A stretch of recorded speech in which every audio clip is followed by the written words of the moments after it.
Isaías 43:21, ¿lo tenemos? Dice la palabra del Señor, es muy conocido este texto. Este pueblo he creado para mí, mis alabanzas publicarán. Este pueblo he creado para mí, mis alabanzas publicarán. Oremos a Dios. Dios y Padre Celestial, en esta hora te damos muchas gracias. Eterno Dios, te doy gracias, te doy alabanza, te doy toda la adoración. Gracias te damos, Señor, por tu paz incomparable. Gracias por tu bondad. Gracias, mi Dios. Gracias, eterno Dios. Gracias, Padre eterno. Gracias, maravilloso Salvador. Gracias, majestuoso Señor. Te adoramos y te bendecimos. Te pedimos, amado Dios, que hoy tomes el control de nuestras vidas, que tú nos hables, que tú tomes nuestra mente, nuestro corazón, tú rompas toda barrera, quita todo sueño, quita toda pereza, quita todo desánimo, quita, Dios mío, todo impedimento. Que el poder de las tinieblas sea reprendido y echado fuera en el nombre de Jesús. Amado Padre Celestial, en esta hora de la mañana, te pido por mi vida, dame la fuerza, dame la sabiduría y que el poder de tu Espíritu Santo llene nuestro corazón desde ahora, Padre, y para siempre. Gracias, soberano Dios. Amén y amén y amén. Tenga la bondad, hermano, toma su lugar.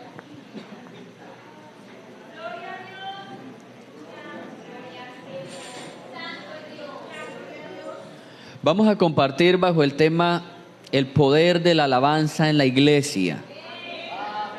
El poder de la alabanza en la iglesia. Una de las cosas que la ciencia, que los científicos han podido comprobar, lo tienen descubierto ya, lo que les voy a decir no es una teoría, sino que es algo que la ciencia realmente ha descubierto, es el poder que tiene la música en el cerebro humano. La música tiene un poder impresionante y vuelvo a repetirles, la ciencia lo ha comprobado. Entonces ya no es una teoría, es algo comprobado científicamente, que la música tiene un poder y una influencia en el comportamiento. No solamente en la gente secular, sino también en el cristiano. Hablando de forma global, la música ha venido trascendiendo y todos los tiempos y en todas las culturas donde exista un ser humano, este personaje o este ser buscará la manera de tener música. Dije, hermano, el ser humano, donde quiera que se encuentre y donde quiera que esté, que haya un ser humano, el ser humano buscará la manera de hacer música.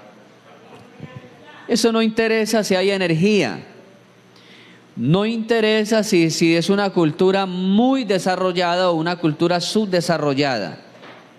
El ser humano en su composición bioquímica es un ser musical. Somos seres musicales. Eso está más que comprobado, hermano. El genio universal de la música, Beethoven decía que de las iluminaciones mentales más elevadas que tenía el hombre, decía, la iluminación mental más elevada que tiene el ser humano, por encima de la filosofía y por encima de otras ramas, por encima del deporte, por encima del esfuerzo humano, Beethoven decía, por encima de esas cosas está la música. No porque él fuera músico, sino porque él había descubierto que una de las maneras de poder llevar al hombre a una situación es a través de la música. La música está comprobado que altera o disminuye niveles de estrés o niveles de ansiedad. La música tiene ese poder.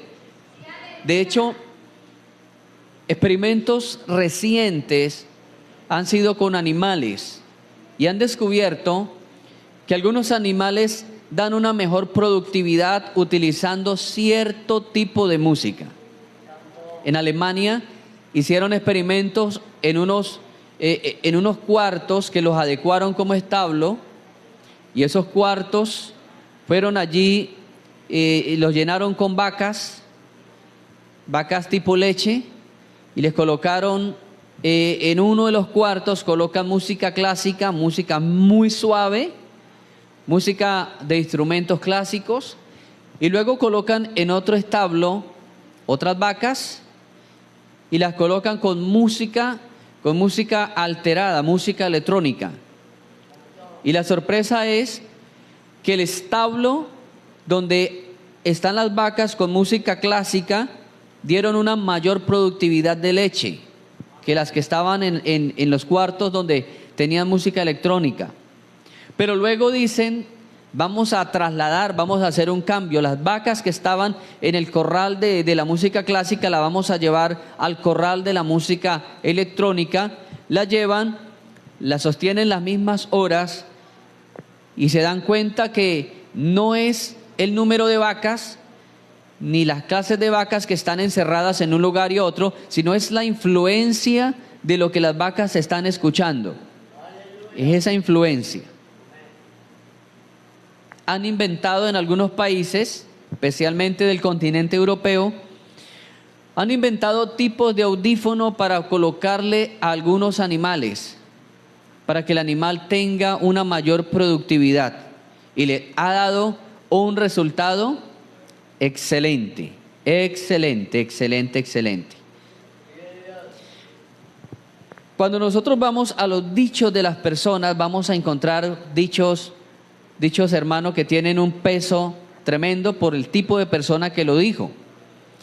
Un hombre muy conocido dentro de la rama de la filosofía, llamado Platón, que se cree que fue el segundo filósofo más importante que hemos tenido. Platón dijo: la música es para el alma lo que es la gimnasia para el cuerpo. Está hablando en un marco, en un entorno griego, que los griegos amaban el físico, amaban la fisiocultura, amaban el cuerpo, y ellos de cierta manera le rendían el culto al cuerpo. Pero Platón dijo: lo único que puede asemejarse a la gimnasia, al deporte, es la música. La música es al alma lo que significa la gimnasia para el cuerpo. Otro hombre pensador de la era moderna llamado Friedrich Nietzsche, él dijo: sin la música la vida sería un total error. Queriendo decir, si no hay música, la vida sería extremadamente aburrida. Hermanos, la música tiene una influencia tan tremenda en nuestro comportamiento que examinemos la gente que le gusta embriagarse. La gente que le gusta embriagarse, si no hay música, no hay bebida, no hay bebida. Y saben los señores dueños de estancos o los señores que manejan los lugares de bebidas, ellos saben, una manera de llamar al cliente es colocando música a alto volumen. Vamos a colocar música, pero no es solamente música, sino el contenido que tiene esa música, es el contenido también. Quiero leerles lo que dice el Proverbio capítulo 25, versículo 20. Proverbio 25, 20 dice: el que canta canciones al corazón afligido es como el que quita la ropa en tiempo de frío, o el que sobre el jabón echa vinagre. El que canta canciones al corazón afligido es como el que quita la ropa en tiempo de frío. El proverbista está hablando del poder de la música, que cuando yo utilizo una música que utiliza una letra de aflicción y se lo llevo a un afligido, terminaré acabando con esa persona. Sí, terminaré acabándole, destruyéndole más el ánimo. Por eso las personas que van a embriagarse tienen una herida, tienen un dolor, tienen un despecho, porque la gran mayoría van con problemas emocionales, problemas de amores, y van a la cantina y encuentran allí que le colocan uno de los temas favoritos del despechado, soy el rey del despecho. Y ellos se creen ellos se creen totalmente esa letra, la asimilan para ellos. Y entonces, al asimilar esa música, al asimilar esa letra, no quieren oír de nada más sino de despecho, de dolor. Y luego mandan a pedir otra canción que sea muy similar a esa. Y luego mandan a pedir otra, y mandan a pedir otra, y mandan a pedir otra, hasta que se les fue toda la noche, se le va todo el día, y hasta que se le va la vida en eso.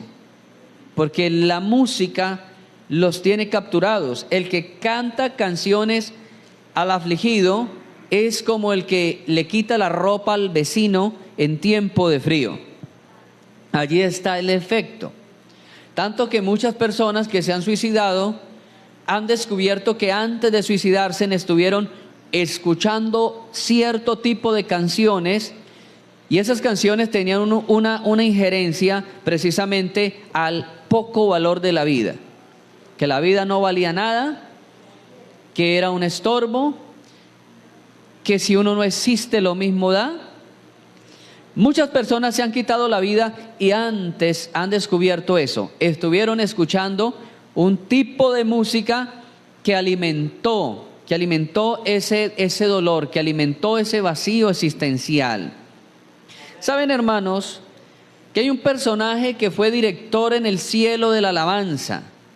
Y que cuando este personaje dañó su corazón y fue arrojado del cielo, se trajo copias, muchas copias de los diseños originales. En el cielo se llamaba Luzbel, un ángel supremamente hermoso, con una vestidura diferente a la de todos, con un estímulo diferente, porque a él también le obedecían, tenía rango en el cielo, era el director de la alabanza, pero dice la Escritura que dejó llenar el corazón de orgullo.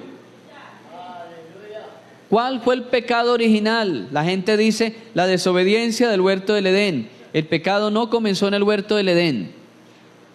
Tristemente comienza en el lugar más maravilloso de todo el universo. Comienza en el cielo y comenzó precisamente en el corazón de ese ángel que creyó ser el más hermoso y que dijo: yo también merezco una alabanza, yo merezco una adoración. Yo tengo muchos ángeles bajo mi mando, y yo también merezco la adoración. Dice la Biblia que por las muchas contrataciones que Satanás hizo, fue arrojado del cielo, por las muchas contrataciones. O sea que él también no solamente los engañó, sino que empezó a contratarlos. Empezó a ofrecerles: si usted vota por mí, si usted me sigue, si usted tiene acuerdo conmigo, véngase y yo le voy a ofrecer cierto rango. Lo voy a pasar de ser ángel a ser un querubín. Lo voy a pasar de ser serafín a ser un arcángel. Y empieza a prometer rangos y a querer cambiar el rol que cada uno de ellos estaba desempeñando en el cielo. Claramente dice el profeta: por tus muchas contrataciones fuiste sacado. Ese personaje, al ser echado del cielo, al ser sacado de la morada del Altísimo, vuelvo a repetirles, se lleva diseños que Dios mismo había puesto. Copia algunos diseños porque Él no diseña nada, Él no es original, Él no tiene la sabiduría para diseñar. Solamente Satanás lo que hace es imitar. Él es el rey de los disfraces. Él es el rey de la imitación. No hay nada original dentro de la mente de Satanás. Todo es sencillamente copias y copias y copias. Como él sabía el gran poder de la alabanza, el gran poder que ejerce la música, toma esos diseños y ahora los tuerce y hace que el hombre no le cante al Creador, sino que el hombre, que es una creación, le cante a otra creación. Eso es literalmente la música secular. el canto de la creación para otra creación. Se le canta al amor, se le canta a las mujeres, se le canta al cuerpo, le cantan a la gasolina, le cantan a la marihuana, le cantan al narcotráfico, le cantan al sexo, le cantan a un caballo que tiene patas blancas con herraduras de cuero, decía mi papá. Ya salieron cantando el caballo de patas blancas con herradura de cuero.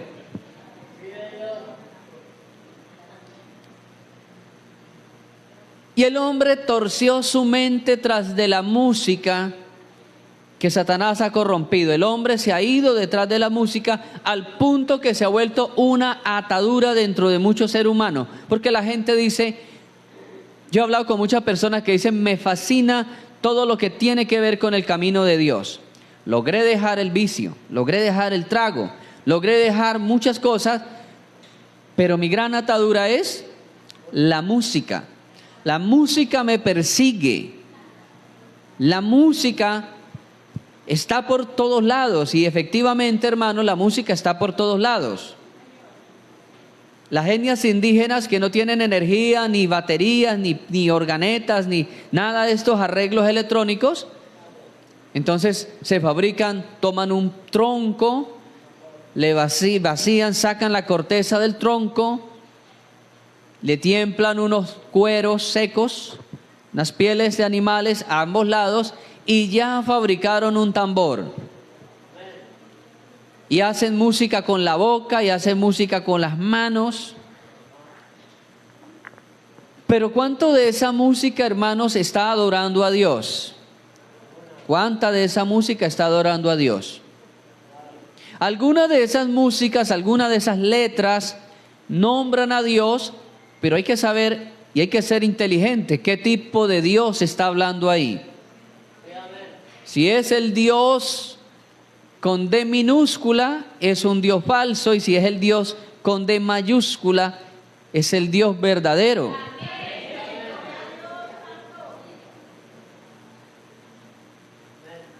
Porque tal vez muchas personas pueden ser engañados. Mire, esta letra está hablando de Dios, está hablando de Dios. Algunos sacaron canciones y hablan de Dios, pero el Dios que están invocando en el resto de la letra es Buda. El Dios que están invocando es Krishna. Es un Dios tal vez de tipo hinduista. Es un Dios de tipo gnóstico. Pero el Dios de la Biblia es alabado y es exaltado por una persona que realmente ha pasado por el arrepentimiento, se ha arrepentido. Levante su mano y adore el nombre del Señor. Y a su nombre. La alabanza dentro de la iglesia, hermanos, tiene una connotación muy maravillosa. No sería lo mismo los cultos o la liturgia evangélica, no sería lo mismo si no existiera la alabanza. En los tiempos de Martín Lutero, que fue el gran reformador y aquel hombre que Dios utilizó para levantar otra vez el evangelio a nivel mundial, Martín Lutero se esforzó, uno de los esfuerzos que él hizo fue lograr que la alabanza fuera introducida para todo el conglomerado que va a una iglesia. Porque antes de Martín Lutero, solamente la persona que estaba dirigiendo podía entonar o alguien encargado, pero todas las demás personas tenían que callar. Oír la alabanza, pero no era permitido que toda la iglesia pudiera cantar. Martín Lutero empieza hablar por allá por el siglo XVI, Martín Lutero empieza a hablar de que la alabanza no puede estar encapsulada en el director o en un encargado, que la alabanza debe impartirse para todo el pueblo. Y luego llega otro reformador llamado Juan Calvino, está estudiando las Sagradas Escrituras y se encuentra que David tenía un grupo musical de 4,000 personas, 2,000 músicos y 2,000 cantores. Y ya lo hemos hablado en varias ocasiones, hermanos, que la banda de guerra de David, la banda de guerra del salmista era de 4.000 personas. Imagínense la media bullita que podía ser 4.000 personas. Y no podían ser cualquier personas, hermano, porque el efecto propio de la alabanza tiene que ver con el fundamento del que entona la alabanza. Ahí está el resultado original de una alabanza eficaz. ¿Qué canta y quién canta? Cuando se unen los dos elementos, quién canta y qué canta, ahí es donde surte un efecto, hermano, que es que la presencia de Dios desciende, la presencia de Dios ministra al pueblo. ¿Qué es lo que se canta y quién es el que está cantando? Acuérdese, hermano, que había una promesa maravillosa en los escritos sagrados, y era que se iba nuevamente a levantar el tabernáculo de David. Que el tabernáculo de David se iba a levantar nuevamente. David nunca tuvo tabernáculo. ¿Cuál era el tabernáculo de David? La alabanza, porque él se preocupó por la alabanza. Fue un hombre que rescató la alabanza dentro de Israel. La Biblia dice que era el dulce cantor de Israel. Fue David el que empezó a incluir grupos de alabanza en cada culto. David fue el que empezó a organizar a los levitas y a ponerle el oído quién tenía buena entonación. A nivel de toda la Biblia, David fue el que organizó la alabanza dentro de los cultos a Dios. Él fue el que hizo una colección de salmos, y esos salmos se llaman salmos graduales, cánticos graduales. David organizó cantos mientras la gente subía, mientras la gente estaba en el tabernáculo, mientras la gente estaba ofreciendo sacrificios, mientras la gente estaba escuchando la palabra de Dios. David fue el que organizó los diferentes cánticos. Y ya nosotros tenemos también nuestra organización. A veces decimos, vamos a hacer Santa Cena, hay que cantar tales himnos, porque es Santa Cena. Exactamente fue lo que hizo David. David tomó los cánticos, los examinó y empezó a ubicarlos. Estos serán los cánticos mientras el pueblo sube a Jerusalén para ofrecer sacrificio los días de Pascua. Le llaman cánticos graduales. Hay otros cánticos que se llaman cánticos penitentes, que son los cánticos donde la gente venía con dolor en el corazón el día de la expiación y se ponían a cantar esos cánticos. Le llaman cánticos penitentes. Vamos a encontrar en los salmos una palabra que se llama másquil de David. Y un másquil es un cántico que se hacía minutos antes de empezar la predicación o la exposición de la Torá. Cuando iban a empezar a predicar, decían, vamos a entonar un másquil. Y un másquil era un cántico de instrucción. ¿Estoy siendo claro hasta aquí, hermanos? Entonces, el resultado directo de la alabanza dentro de la iglesia tiene que ver con dos objetivos principales: quién canta y qué es lo que está cantando. Hay muchos cantantes y muchas personas que pueden hacerlo, pero ¿qué nos va a atraer que esa persona cante? Acuérdense que David tuvo esa experiencia con un rey que se llamaba Saúl, y este Saúl, dice la escritura, que era poseído y atormentado por un espíritu malo, por un demonio. Y cuando él era poseído por ese demonio, se volvía agresivo. Estaba totalmente lleno de ira, estaba deseoso de matar. Y entonces la escritura dice que estaban buscando una persona que tocara el arpa, que supiera tocar el arpa. Y alguien dice, yo conozco a un joven en los campos que cuida ovejas, y ese joven lo hace muy bien. Ese joven era David.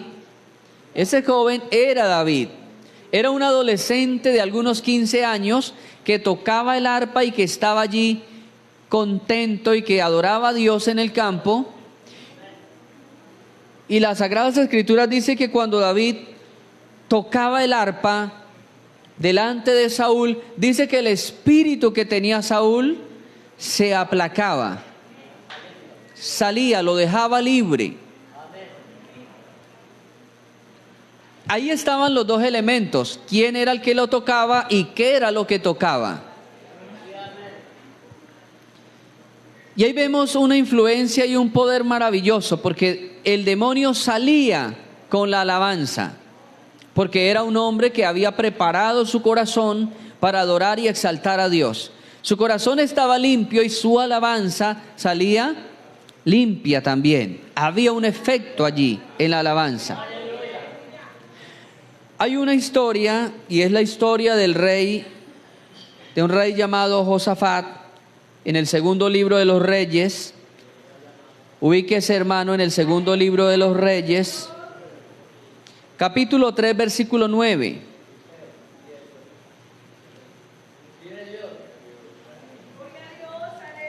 Segundo de Reyes, capítulo 3, versículo 9.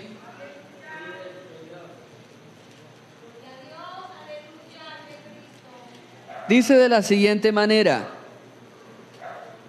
Segundo de Reyes 3:9: salieron pues el rey de Israel, el rey de Judá y el rey de Edom, y anduvieron rodeando por el desierto 7 días de camino. Les faltó el agua para el ejército y para las bestias que le seguían. Entonces el rey de Israel dijo: ¿que ha llamado Jehová a estos 3 reyes para entregarlos en manos de los moabitas? Mas Josafat dijo: ¿no hay aquí profeta de Jehová que consultemos por medio de él? Quiero, hermanos, primero que contextualicemos en esta historia. Y es la historia donde el rey de Moab se levanta para atacar a toda la nación de Israel juntamente con los de Judá. Ellos se unen con otro rey que es el rey de una nación que se llama Edom, y van a hacerle frente a los moabitas. Y la escritura dice que están rodeando 7 días y se les acaba el agua. El rey de Israel, que se llamaba Jorán, el rey de Israel dijo: estamos en este desierto para morir porque Dios nos quiere entregar en manos del enemigo. Empezó la actitud negativa. Saltó la actitud negativa de Jorán. Nos vamos a morir en este desierto porque se nos acabó el agua para el ejército y también para las bestias. Nos vamos a morir. El otro rey, que era el rey de Judá, llamado Josafat, actuó de una manera más positiva. Cuando él actúa de una manera positiva, dice, como quien dice: yo no sé responderle, Jorán, no sé responderle, pero si hay un profeta aquí en medio, que el profeta nos dé la razón. Jorán fue más positivo, pero sin embargo, Josafat fue más positivo, pero sin embargo no tenía la respuesta para el otro rey. Dijo: vamos a llamar a un profeta. Ahora dice, vamos en el versículo 11. Uno de los siervos, estoy en la parte B, uno de los siervos del rey de Israel respondió y dijo: aquí está Eliseo, hijo de Safat, que servía a Elías. Tremendo. ¿Quién estaba acompañándolos? Eliseo estaba ahí. ¿Quién era Eliseo? ¿Quién era Eliseo? Ahí. En este momento, ¿quién era Eliseo? Eso. Aquí, ¿quién era? ¿Quién era en este momento? ¿Quién era? No, no era el profeta. Lo dijo el hermano Juan. Era el servidor, era el siervo. Aquí en esta escena todavía no era el profeta Eliseo. Era el siervo de Elías. Era el siervo. Pero este siervo Pero este siervo entendió algo maravilloso, hermano. Oiga esto, sigamos leyendo. Gloria a Cristo Jesús. Dice el versículo 12, y Josafat dijo, este tendrá palabra de Jehová. O sea, lo dijo de forma positiva. Descendieron a él el rey de Israel y Josafat y el rey de Edom. Entonces Eliseo dijo al rey de Israel, oiga esto, ¿qué le dijo? ¿Qué tengo yo contigo? Ve a los profetas de tu padre y a los profetas de tu madre. Y el rey de Israel le respondió, no, porque Jehová ha reunido a estos 3 reyes para entregarlo en manos de los moabitas. Era un rey muy rebelde. Josafat había ido a la guerra con un rey rebelde.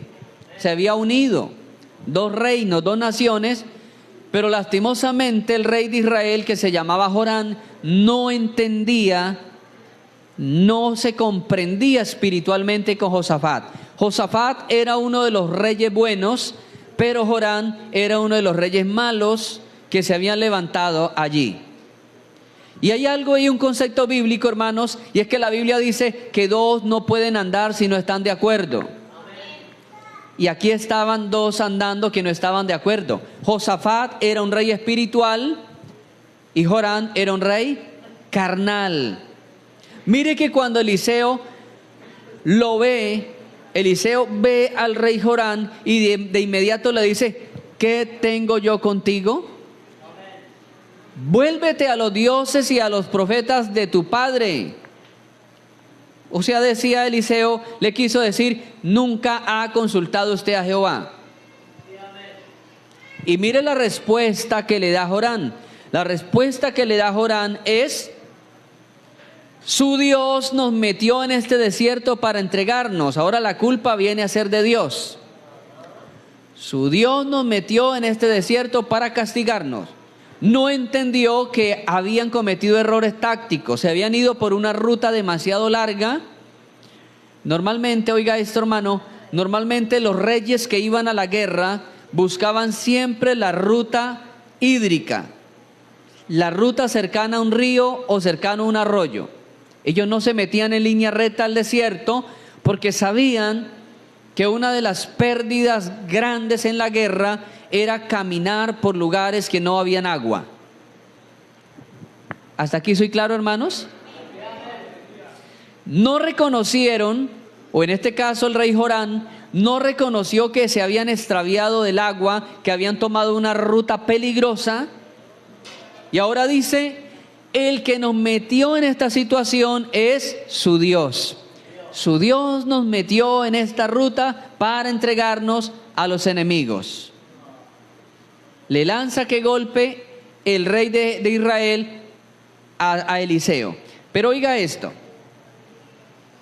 Continuamos en el versículo 14. Eliseo dijo, vive Jehová de los ejércitos, en cuya presencia estoy, que si no tuviere respeto al rostro de Josafat, rey de Judá, no te mirará a ti, ni te viera. O sea, quiso decirle, si no estuviera mi amigo Josafat, que es un rey temeroso de Dios, ni siquiera levantaría mi mirada para verlo. Ni siquiera me atrevería a verle. O sea, de una forma apreciativa, usted no lo reconozco como rey. Usted no es digno de tener la corona. Si no estuviera mi amigo Josafat, que es un rey bueno delante de Dios, yo no le hablaría, ni siquiera levantaría mi mirada para verlo. Tremendo ese temple que tenía Eliseo. Oiga esto, y es aquí donde más me quiero concentrar. El versículo 15, mas ahora traedme un tañedor. ¿Qué es un tañedor? Un músico. un músico experto, un músico profesional. Tráeme un tañedor, y mientras el tañedor tocaba, la mano de Jehová vino sobre Eliseo. Y después que la mano de Dios vino sobre Eliseo, vino una profecía de Dios, vino una palabra de Dios. Hermanos, ¿por qué Eliseo no dijo tráigame en un herrero? Tráigame en un herrero. Tráigame en un profesor de letras. Tráigame en un chef profesional. ¿A quién mandó a traer? A un músico. Pero no era cualquier músico el que necesitaban ahí. Acuérdense que los reyes iban a la guerra con una banda de guerra. Todos los reyes, tanto buenos como los malos. Todos salían a la guerra y lo primero que hacían era preparar, ¿qué? La banda marcial. Todos los ejércitos marchaban con unos hombres que se llamaban la banda marcial. De acuerdo al poder de la banda marcial, era asimismo el poder del ejército que lo seguía. Si era una banda marcial desentonada, con instrumentos dañados, viejos, empolvados, rotos, asimismo era el avance del ejército que lo seguía. La banda marcial mostraba muchísimo avance o desventajas dentro de la guerra.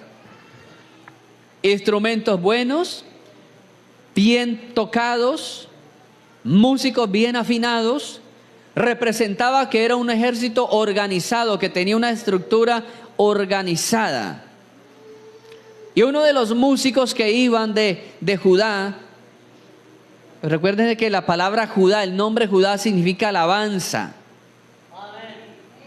Uno de los músicos de Judá sale allí y empieza a tocar, y cuando él empieza a tocar los instrumentos y a cantar, el profeta entra en una conexión con Dios. Viene la mano de Dios sobre el hombre que había sido invocado para dar la profecía.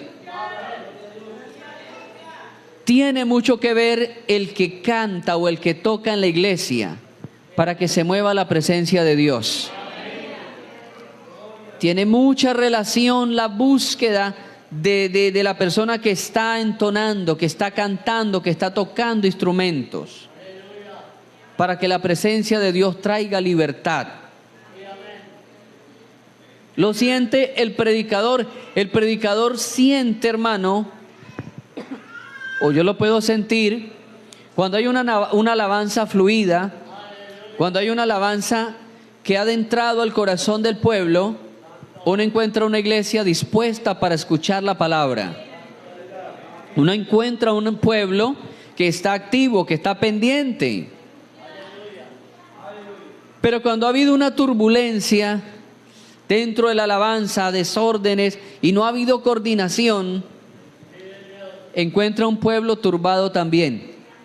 Hermanos, la alabanza trae conexión con Dios. La alabanza trae conexión. Y hay dos partes importantes dentro del culto. Una es la instrucción. Cuando usted escucha la palabra, usted está recibiendo instrucción. Pero cuando usted escucha la alabanza, usted está recibiendo conexión. ¿Sí me hago entender, hermano? La alabanza es conexión con Dios y la predicación es instrucción de Dios. Y no es lo mismo cuando usted llega al comienzo, que escucha la alabanza y luego escucha la prédica, al llegar usted solamente a escuchar la prédica. Puede aprender algunas cosas, pero la parte esencial del culto, que es yo conectarme con Dios, esa parte se la ha perdido el cristiano que llegó tarde. Perdió un momento importante, que es el momento de conectarme con Dios. No sé cuántos de ustedes han sentido la experiencia de llegar cargados, traer una carga emocional de afuera, llegar al templo, usted tal vez decir, decir en la casa, voy al culto porque es que no puedo quedarme, me siento mal quedarme hoy, y usted venir con una carga emocional de afuera. Llegar al templo, tal vez usted derramar unas lágrimas ahí mientras el culto comienza, pero luego que empezó la alabanza a fluir, empezaron los cánticos, los instrumentos a sonar y el pueblo empezó a conectarse, usted empezará a sentir que esa carga emocional se va yendo de su vida. Que esa carga emocional se va haciendo liviana, al punto que usted dice, al punto que usted llega a decir, basta ya, vine a adorar a Dios, vine a exaltar a Dios, vine a alabarlo. Y esa carga la dejó usted y tuvo libertad en el culto y tuvo libertad para escuchar la palabra de Dios.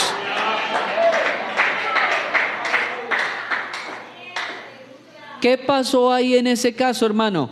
Hubo una conexión con Dios. La alabanza le produjo a usted conexión con Dios. Hay un capítulo muy maravilloso y es el capítulo 17 de Hechos de los Apóstoles, capítulo 16, perdón, donde se encuentran dos personas entonando alabanzas. El capítulo 16 de Hechos de los Apóstoles se llamaban Pablo y Silas. Capítulo 16, versículo 23 dice: después de haberles azotado mucho, les echaron en la cárcel. Estoy leyendo en el versículo 23. Mandando al carcelero que los guardase con seguridad, el cual, recibido este mandato, los metió en el calabozo de más adentro y les aseguró los pies en el cepo. Pero a medianoche, orando Pablo y Silas, cantaban himnos a Dios. ¿Y los presos? ¿Los presos qué? ¿Creen ustedes que cuando ustedes cantan alabanza hay alguien que lo escucha? Cuando usted canta alabanza hay alguien que lo escucha, mi hermano. Cuando usted está cantando, alguien está poniéndole cuidado. Tal vez sea su esposo, usted no se ha dado cuenta. Tal vez usted está preparando allá sus huevos revueltos, su desayuno, cantando. Y usted dice, estoy cantando para Dios, pero tal vez en la sala o en la habitación está ya su esposo, su compañero, su marido, está ya escuchando esa alabanza. Y usted tal vez, mientras prepara sus huevos revueltos, tal vez está diciendo, levanto mis manos, aunque no tenga fuerzas. Oiga esto, y tal vez ese marido que le ha sido infiel, tal vez ese marido que le gritó, tal vez ese marido que le insultó, tal vez ese marido intolerante, está diciendo, esta mujer es valiente. Esta mujer, aunque le ha hecho tantas cosas, sigue dependiendo de su Dios. Sigue creyendo que su Dios le va a levantar de esa condición. Porque mientras ellos cantaban, ellos no estaban dando un concierto, hermanos. Ellos no estaban en una plataforma para dar un concierto y que la gente lo escuchara. Ellos estaban cantando de gozo, de alegría. Estaban felices porque estaban en la cárcel, no porque se hubieran robado una moto. Estaban en la cárcel no porque hubieran defraudado la nación, por desfalco a la nación. Estaba en la cárcel no por cargar estupefacientes. Estaba en la cárcel no por violencia intrafamiliar. Estaban en la cárcel por causa de la palabra de Dios. Y eso les traía gozo a ellos. Saber que estaban allí por la causa del Evangelio de Dios. Y estaban cantando, pero la Biblia dice que por allá, hermano, dentro de las celdas, habían personas que estaban con el oído puesto a lo que cantaba Pablo y Silas. Yo creo que tal vez muchos de los presos habían hablado entre ellos y tal vez muchos dirían: ¿qué creencia es esa que tienen esos hombres? ¿Qué tipo de fe es la que tienen esos hombres? De entraron con heridas, de entraron con hemorragias, de entraron casi desnudos, porque la Biblia dice que les quitaron los vestidos, de entraron inflamados, de entraron con sus rostros amoratados. Pero mire qué persistencia: es medianoche y un rato oran y otro rato cantan. No tenía idea Pablo y Silas que su alabanza estaba adentrando al corazón de los demás, que esa alabanza seguía, que esa alabanza estaba fluyendo, y a la vez que estaba fluyendo estaba causando un efecto, y ese efecto era una incógnita: ¿a quién le estarán cantando cosas tan bonitas? ¿A quién le cantarán semejantes atributos? No es al César, porque el César romano se creía el Dios, un Dios resucitado. No es a los dioses romanos, a los dioses griegos, no es a los dioses paganos. ¿A quién cantarán algo tan bonito? ¿A quién le estarán dando loores tan maravillosamente? Y tal vez el mismo carcelero se había preguntado: ¿para quién serán esos cantos tan maravillosos, tan poderosos? Y estando la gente en esa pregunta, en esa incógnita, ¿qué será ese tipo de canciones que no le están cantando a una mujer, que no le están cantando el dolor, no le están cantando el resentimiento, no están cantando pidiendo venganza? Estando la gente en esa incógnita, la Biblia dice que algo tremendo pasó allí. ¿Qué pasó? Entonces, dice la Biblia, sobrevino de repente un gran terremoto, de tal manera que los cimientos de la cárcel se sacudían, y al instante se abrieron. ¿Qué se abrieron? Todas las puertas. Se abrieron todas las puertas, hermano. Y le agrega, hermano, un elemento más, y es que las cadenas se sueltan. ¿Por qué la Biblia agrega que las cadenas se soltaron? Porque en un terremoto es normal que se abran o se cierren puertas. Es normal. Es normal. Por eso, si hay algo peligroso en un terremoto, en un remesón de tierra, es que alguien vaya a cerrar o abrir una puerta. Porque hay personas que han quedado mutiladas de las manos y de los brazos en momentos de terremotos, cuando abren la puerta, porque se desestabiliza, y una puerta puede ser como si fuese una cuchilla y cortarle una mano, un dedo. Hay gente que ha quedado mutilada en esos momentos. Era más normal que las puertas se abrieran o se cerraran, pero lo que no era normal era que las cadenas que todos tenían se soltaran. Eso no era normal. Y pasaron esas cosas, hermano, mientras ellos cantaban. Ahora imaginémonos por un momento qué hubiese sido esta historia si ellos se hubieran quedado callados, si se hubieran quedado mudos. Hay un cántico que dice: alabar a Dios es cosa buena. Alabarle a Dios cuando la vida marcha bien, qué bueno es, ¿cierto? Cuando todas las cosas van bien. Porque, oiga, hermano, a veces la alabanza suena o fluye espontáneamente, dependiendo también la ocasión en que estemos viviendo. A veces es muy fácil, cuando usted se encuentra un billete, dar un gloria a Dios. Aleluya, gloria a Dios. ¡Qué bendición! Gloria al Señor. Cristo vive para siempre. Pero cuando es al contrario, cuando se nos pierde, cuando no es cuando nos lo encontramos, sino cuando se pierde, ¿Qué decimos? El Señor reprenda al diablo. Diablo mentiroso, un ataque de Satanás. Se me perdió este artículo. Me robaron tal cosa. Pero tenemos un ejemplo y es el ejemplo de Jod. Cuando la Biblia dice que Jod pierde 10 hijos, pierde su hacienda, pierde su dinero, Jod levanta su mirada al cielo y Jod dice: desnudo salí del vientre de mi madre y desnudo volveré allá.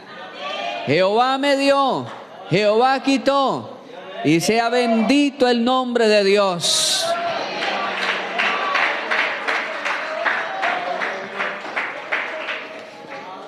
¿Qué pensamos nosotros o qué pronunciamos cuando perdemos algo que amamos? Cuando perdemos algo que amamos, ¿cuál es nuestra reacción? Esa es una emoción, ¿no? La tristeza, el dolor. Pero ¿cuál es la reacción de nosotros muchas veces? Sí. La culpabilidad es una de las cosas que nos visita, una de las reacciones que nosotros tenemos cuando hemos perdido algo importante es la culpabilidad. Si yo hubiese hecho algo, si yo o si fulano, si hubiésemos reaccionado de otra forma,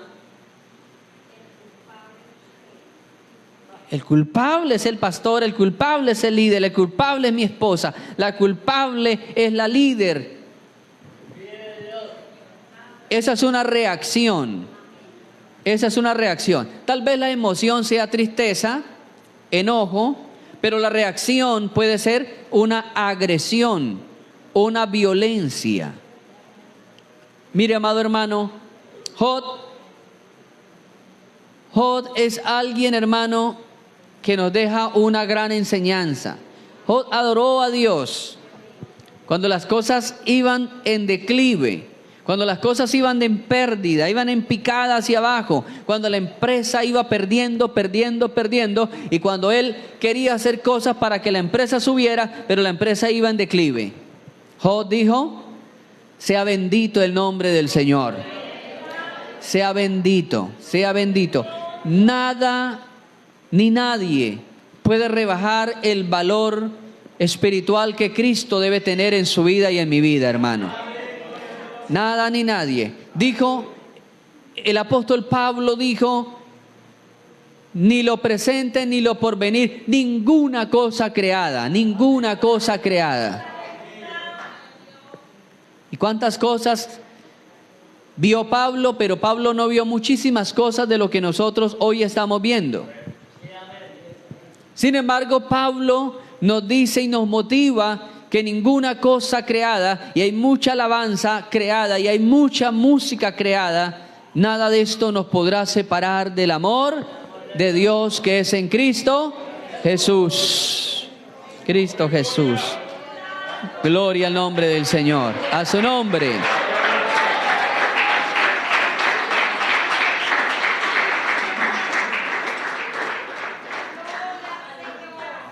Y en una ocasión yo les hablaba acerca de lo que es el efecto de la adoración para nosotros.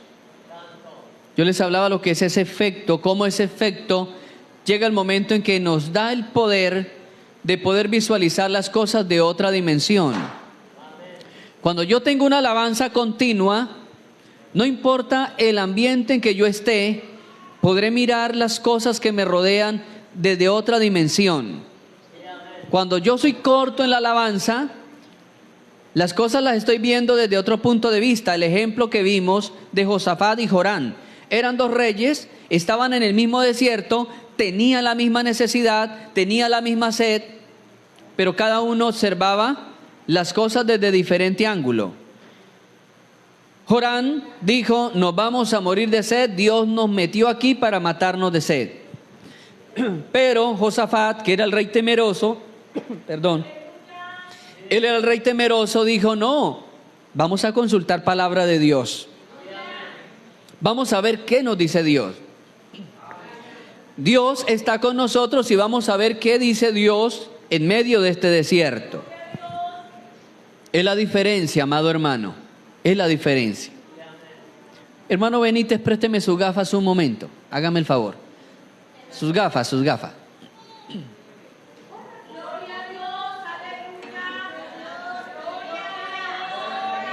Gracias, hermano.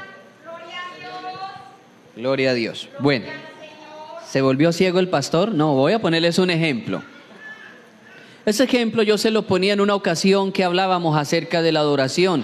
Y es, ¿cómo es el efecto espiritual que tiene la alabanza y cómo es el efecto espiritual que tienen los problemas en la vida del ser humano? Cuando yo tengo un problema, cuando yo entro a un problema, y entonces yo digo, Dios mío, este problema es muy grande. Listo, yo pongo el problema allá al frente mío, este problema es muy grande. Pero pasaron unos días y yo sigo viendo el problema grande, entonces el problema se me acerca un poquito. Y de pronto yo digo, yo creo que de este problema es muy difícil salir. Y entonces se acerca otro poquito. Y yo sigo hablando del problema. Y alguien viene y me aconseja y me dice, hermano, tranquilo que de ese problema puede salir. Pero yo digo, es porque no es su problema. Entonces se me acerca otro poquito. Y viene otro hermano y me dice, estamos orando, hermano, por usted, para que Dios lo saque del problema, para que Dios lo ayude. Pero si yo no lavo a Dios, sino que yo digo, hermano, usted ha tenido un problema como el que yo tengo. Pues no, la verdad no he tenido uno, pero no así de grande. Entonces mejor que se calle. Se me acerca otro poquito. Y yo sigo hablando del problema, y cada vez que me arrodillo sigo hablando del problema. Entonces se me acerca otro poquito, hasta el punto en que, mire, hermano, yo no miro nada. Yo no miro nada de lo que hay allá, porque el problema se me pegó a mí, porque el problema está pegado a mí, porque el problema está ahí conmigo, porque me levanto con el problema, porque me acuesto con el problema, porque me arrodillo a orar y lo único que hago es contarle a Dios, Señor, mire este problema, tengo este problema, y paso un año con el mismo problema, y pasan 2 y sigo con el mismo problema. Pero sucedió que un día este cristiano resolvió ponerle punto final al problema. Y entonces este cristiano se aburrió de venir con ese bulto tan grande a la iglesia, con esa carga tan grande, y dijo, voy a dejar el bulto de problemas en la puerta. Entonces este cristiano llegó más temprano, llegó al altar, y este cristiano sencillamente dijo, yo no voy a orar hoy con la carga, ni voy a alabar con la carga. Entonces este cristiano llegó al culto temprano y dijo, Dios, gracias porque por encima de todos mis problemas, tú sigues estando conmigo. Y cuando él dijo eso, cuando él pronunció eso, se les apartó un poquito el problema de los ojos. Y luego siguió adorando y diciendo, gracias Dios, por encima de esto te amo y tú eres mi Dios. Y entonces se apartó otro poquito. Y luego llegó la alabanza, y en la alabanza este cristiano se olvidó de todo.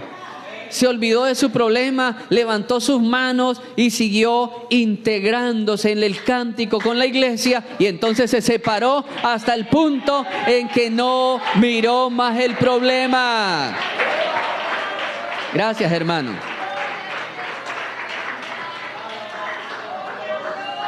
Llévese esa carga de problema.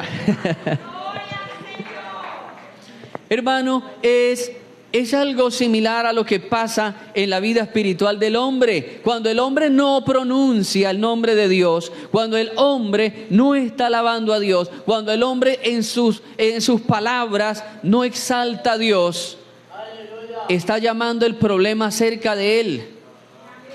Está permitiendo que el problema le invada. El problema va a empezar a echar raíces.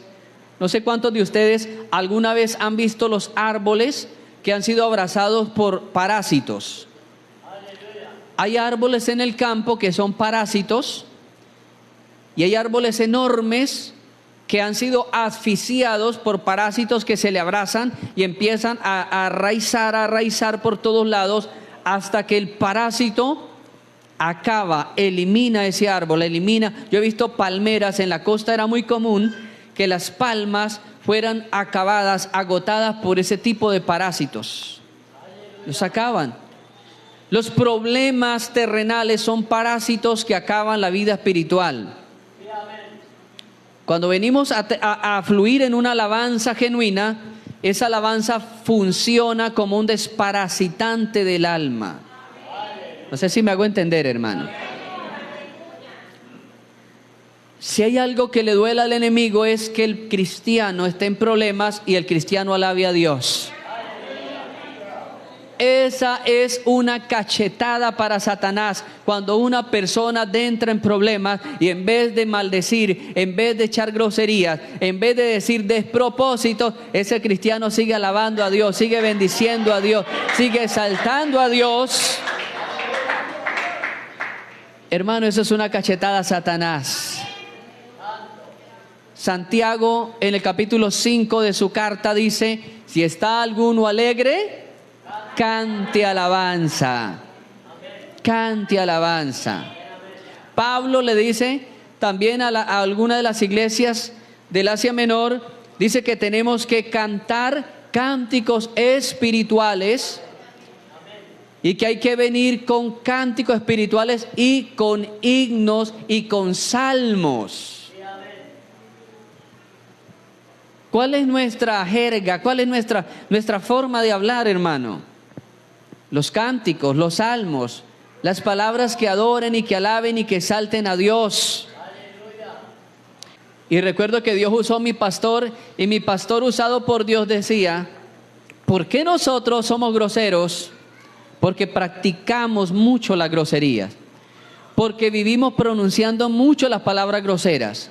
Dijo, pero ¿cómo hacer un cristiano para suplantar las palabras groseras por palabras de alabanza? Practicando la alabanza. Mantenga hablando de la alabanza, mantenga hablando cosas buenas. No espere que le pase una situación para dar una alabanza, no. Sencillamente usted practique.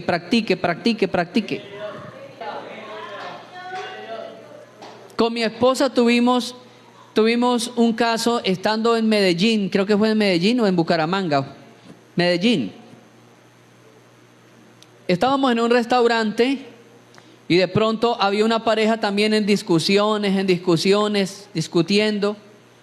Y nosotros pues también en nuestro desayuno hablando, compartiendo, y luego empezamos a hablarle de Dios a esa pareja. Y entre tanto que estábamos hablándole de Dios, cuánto necesitan a Dios dentro del hogar, dentro de la familia, llegó una tercer pareja y traían 2 niños. Y esa tercer pareja se hizo en una mesa con los 2 niños. El hombre dijo: yo vivo atado por un espíritu de ira, yo no puedo contener la ira. Ella dijo: él es muy iracundo, él por cualquier cosa vive peleando, insultando. Y empezamos a hablarle acerca de controlar la ira, cómo hacer para controlar la ira, los efectos de la ira, cuando de pronto uno de los niños de la tercer pareja que estaban desayunando, uno de esos niños tiró una taza de café, porque allá no le ponen en un pocillo sino en una taza. El niño movió bruscamente la mesa y la taza se fue al piso, se quebró la taza, se regó el chocolate y se quebró el plato donde estaba la base de la taza. Oiga esto, la reacción de esa pareja con esos niños. ¡Ay, poder de Dios! ¿Ves lo que hiciste? La señora se paró de inmediato, va y pide un recogedor y pide un trapero. Ella se pone a recoger los vidrios y él se pone a trapear. La pareja que estaba interactuando con nosotros, ella dice, hubiese sido en nuestro caso, era capaz de haber tomado la mesa y la hubiera volteado toda. Era capaz de haberse quitado la correa y haberle dado no solamente al niño que volteó el chocolate, sino al otro también. Y él dice, es verdad. Y ahora dice el hombre, pero yo ¿cómo hago para hacer lo que ese señor hizo? En vez de ponerse a discutir o algo, tomó el trapero y se puso a secar el chocolate del piso. Le hablamos con mi esposa, le dijimos, ¿sabe por qué ellos actuaron así? Porque conocen a Dios. Porque son cristianos que han venido también a nuestra convención, porque son personas que han aprendido ética y valores y han aprendido que en cada situación tiene que haber una alabanza a Dios.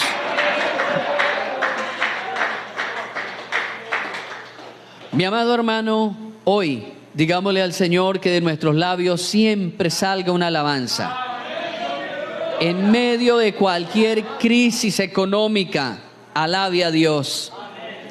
En medio de cualquier enfermedad, alabe a Dios. En medio de cualquier noticia, porque hay noticias que nos dañan el rato, pero en medio de cualquier noticia, amado hermano, alabe a Dios. En medio de cualquier problema familiar, alabe a Dios. No permita que el enemigo le cierre los labios. Alaba a Dios. Iglesia, alaba a Dios. Músicos de la iglesia, alaben a Dios. Colóquese de pie, amado hermano.